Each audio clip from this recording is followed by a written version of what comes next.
Padepokan Nur Mutiara Makrifatullah di Kabupaten Goa, Sulawesi Selatan kini jadi sorotan. Padepokan itu mengajarkan ajaran yang diduga menyimpang dari ajaran Islam. Kasus ini mulai terungkap setelah viralnya pernyataan Majelis Ulama Indonesia Sulawesi Selatan. MUI Sulawesi Selatan menyebut ajaran itu menyimpang alias sesat.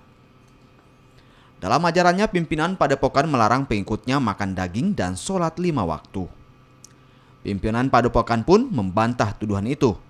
Menurutnya, ajarannya fokus pada hidup bersih dan pendidikan bagi remaja.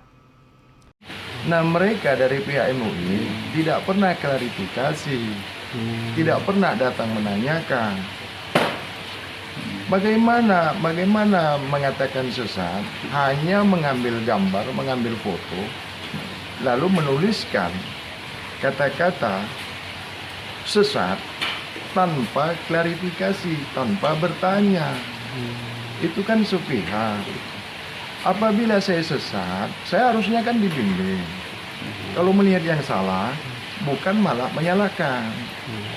Memperbaiki yang salah, bukan dengan cara yang salah. Apalagi mengambil gambar tanpa izin, memposting di media sosial, meletakkan kata-kata sesat, itu bagaimana? Adakah MUI yang berpengetahuan dalam bidang agama tidak bertabayun?